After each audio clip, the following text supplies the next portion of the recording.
नमस्कार। एक बार फिर TDM सफलता चैनल में आप सभी का स्वागत है। आज हम इस वीडियो के द्वारा कक्षा 10 गणित जो कि NCERT पैटर्न पर आधारित 2024-25 के सिलेबस के अनुसार हम अध्याय 10 के प्रश्नावली 10.2 के प्रश्नों को हल कर रहे थे, जिसमें हमने प्रश्न क्रमांक 6 तक हम प्रश्नों को हल कर चुके थे। आज हम आगे दिए गए प्रश्नों को हल करेंगे। तो इसमें देखते हैं प्रश्न क्रमांक 7। दो संकेंद्रीय वृत्तों की त्रिज्याएं 5 सेंटीमीटर तथा 3 सेंटीमीटर है। ये हमें दो वृत्तों की त्रिज्याएं दी हैं, जिन वृत्तों का केंद्र एक ही है। संकेंद्रीय, संकेंद्रीय का अर्थ होता है जिनका केंद्र एक हो और त्रिज्याएं अलग अलग हो। तो बड़े वृत्त की उस जीवा की लंबाई ज्ञात करना है जो छोटे वृत्त को स्पर्श करती हो। ये महत्वपूर्ण प्रश्न है परीक्षा की दृष्टि से। आप इसे कॉपी में किस प्रकार से हल करेंगे देखते हैं। तो प्रश्न 7वें का हल आप देखेंगे। सबसे पहले हमने दो संकेंद्रीय वृत्त बनाए। ये थोड़ा गोल नहीं है, आप पूरी गोलाई के साथ बनाएंगे। तो देखो, ये दो संकेंद्रीय वृत्त हैं। ये आपका केंद्र O है। एक वृत्त की, छोटे वृत्त की त्रिज्या OA आपकी 3 सेंटीमीटर है और जो बड़ा वृत्त बना हुआ है इसकी त्रिज्या OP 5 सेंटीमीटर है। और बड़े वृत्त की जो जीवा है PQ, ये छोटे वृत्त को स्पर्श करती है, यानी छोटे वृत्त की स्पर्श रेखा है और बड़े वृत्त की ये PQ जीवा है। तो आप इसको हल करेंगे।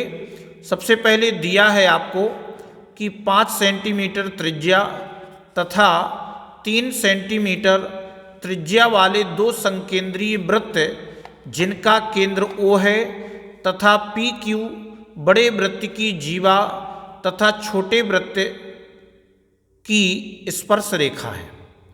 तो इसमें हमें ज्ञात करना है जो बड़े वृत्त की जीवा PQ है, PQ की लंबाई हमें ज्ञात करनी है, यानी कि इसकी माप क्या है। तो इसमें आप समझेंगे, जब आप हल करेंगे तो आप देखते हैं कि OA और OP को मिलाया।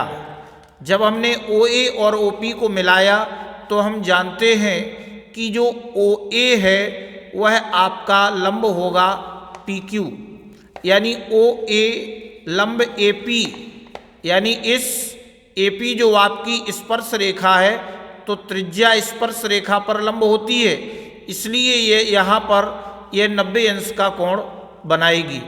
तो चूंकि त्रिज्या स्पर्श रेखा पर लंब होती है, तो अब हम समकोण त्रिभुज OAP में, अब आप देखते हैं OAP, इस समकोण त्रिभुज में हमें कर्ण दिया है, समकोण के सामने की भुजा कर्ण, और ये आपका लंब, और हमें आधार इसको ज्ञात करना है।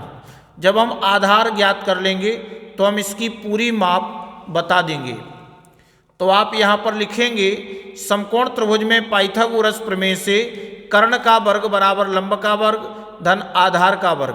तो कर्ण आपका हो जाएगा OP का वर्ग बराबर लंब है आपका OA का वर्ग प्लस आधार AP का वर्ग। तो कर्ण आपका दिया है 5 का वर्ग बराबर लंब OA की माप 3 का वर्ग प्लस AP का वर्ग हमें ज्ञात करना है। 5 का वर्ग 25 और 9 का वर्ग, 3 का वर्ग 9 प्लस AP का वर्ग। तो अब हम AP का मान निकालेंगे तो 9 का पक्षांतर कर देंगे। 25 माइनस 9 बराबर AP का वर्ग। तो AP का वर्ग बराबर 25 में से 9 घटाए 16 है, तो AP बराबर आ जाएगा √16। तो 16 का वर्गमूल हो जाएगा 4 सेंटीमीटर। ये क्या निकाल आया? ये आपकी AP का मान आ गया। अब चूंकि जो PQ जो पूरी जीवा है, तो PQ को हम लिख सकते हैं 2AP। क्यों लिख सकते 2AP? चूंकि वृत्त के केंद्र से जीवा पर डाला गया लंब इसे समद्विभाजित करता है। वृत्त के केंद्र से आप देख रहे हैं, ये आपका वृत्त का केंद्र है। वृत्त के केंद्र से जीवा पर, ये आपकी जीवा है PQ, तो वृत्त के केंद्र से जीवा पर डाला गया लंब जीवा को समद्विभाजित करता है, अर्थात AP बराबर AQ, ये दोनों बराबर होंगे, यानी इसकी जो माप होगी वही माप इसकी होगी। तो हम PQ के बराबर में 2AP लिख सकते हैं, चूंकि AP AQ दोनों बराबर हैं तो हम AP AP भी लिख सकते हैं। तो यहाँ पर यही इन्होंने लिखा है कि PQ बराबर 2AP, और AP का मान हम पहले निकाल चुके हैं, तो 2 गुणा AP का मान 4, तो 2 चौके 8 सेंटीमीटर। अब हम उत्तर में बता देंगे, अतः वृत्त के जीवा की लंबाई 8 सेंटीमीटर है। इस प्रकार से आप इस प्रश्न को हल कर लेंगे। अब आगे हम 8वां प्रश्न देखते हैं कि एक वृत्त के परिगत, देखो परिगत और एक नाम होता है अंतर्गत। परिगत कहलाता है जो वृत्त के बाहर बना हो, और अंतर्गत कहलाता है जो वृत्त के अंदर हो। तो एक वृत्त के परिगत एक चतुर्भुज ABCD खींचा गया है। देखिए आकृति 10.12 में, ये आप आकृति 10.12 जो आकृति बनी हुई है, इसमें हम देख रहे हैं कि सिद्ध कीजिए कि AB प्लस CD, यानी AB और प्लस CD जे बराबर होगी AD प्लस BC के। जे हमें क्या करना है, सिद्ध करना है। AB प्लस CD यानी AB प्लस CD, इन दोनों का योग बराबर होगा AD प्लस BC के। तो अब इसमें हमें क्या दिया गया है, क्या सिद्ध करना है, तो हम इसे देखते हैं किस प्रकार से हम इस प्रश्न को हल करेंगे, इसको आप समझें। तो इसमें आप समझेंगे कि हमें प्रश्न में क्या दिया गया है। ABCD एक वृत्त के परिगत एक चतुर्भुज है, यानी आपका एक वृत्त बना हुआ है और ABCD इस वृत्त के परिगत आपका क्या है, एक चतुर्भुज है। और सिद्ध करना है कि AB प्लस CD बराबर AD प्लस BC। तो इसकी उत्पत्ति करेंगे। तो सबसे पहले लिखा कि AP बराबर AS, ध्यान देंगे, यानी AP बराबर AS, ये दोनों बराबर हैं। क्यों बराबर हैं, समीकरण दे दिया इसको। नंबर 1, चूंकि वृत्त के बाह्य बिंदु से खींची गई स्पर्श रेखाओं की लंबाई बराबर होती है। तो हम इस प्रमेय की सहायता से AP बराबर AS, इसको हमने समीकरण 1 दे दिया।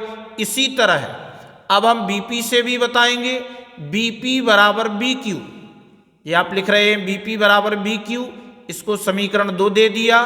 फिर CR बराबर CQ, अब देखो यहाँ से CR यानी CR बराबर CQ, इसको भी हमने बराबर बता दिया, समीकरण 3। और इसके बाद DR बराबर DS, यानी DR बराबर DS, चूंकि बाह्य बिंदु से वृत्त पर खींची गई स्पर्श रेखाओं की लंबाइयां बराबर होती हैं, तो इनको इस प्रकार से लिख लिया है। अब समीकरण 1, 2, 3 व 4 को जोड़ने पर, अब देखो जब हम जोड़ते हैं तो लेफ्ट लेफ्ट जोड़ते हैं और राइट राइट जोड़ते हैं। तो जोड़ा तो AP plus BP plus CR plus DR बराबर में AS plus BQ plus CQ plus DS। अब हम देखते हैं, इनकी जोड़ा बना लेते हैं। AP plus BP plus CR plus DR बराबर AS प्लस, अब इसको लिया DS, चूंकि समान देखना है हमें। AS ये आपका दिया गया है यहाँ पर, यानी AS प्लस DS, ताकि भुजा पूरी हो जाए। तो यहाँ हम देख रहे हैं कि AS plus DS plus BQ plus CQ, यानी भुजा पूरी बननी चाहिए। तो अब हमने देखा कि AP प्लस BP, देखिए AP प्लस बी पी, हम इसको मिलाकर के ए बी लिख सकते हैं। तो हमने इसको ए बी लिख लिया, plus C R plus D R. अब देखो इधर सी आर, ये आपका C R plus D R मिलाकर के बन जाएगा सी डी, तो इसको लिख दिया सी डी। इसी प्रकार A S plus D S, इसको लिख दिया A D, plus B Q plus C Q, इसको लिख दिया बी सी। तो यही हमें क्या करना था, यही हमें सिद्ध करना था। इस प्रकार से आप इस प्रश्न को हल कर लेंगे। तो इस प्रकार इस वीडियो में बस इतना ही। नेक्स्ट वीडियो में हम इसके अगले प्रश्न को हल करेंगे। अगर आपको ये वीडियो अच्छा लगा हो तो वीडियो के लिए कमेंट और शेयर अवश्य करें। धन्यवाद।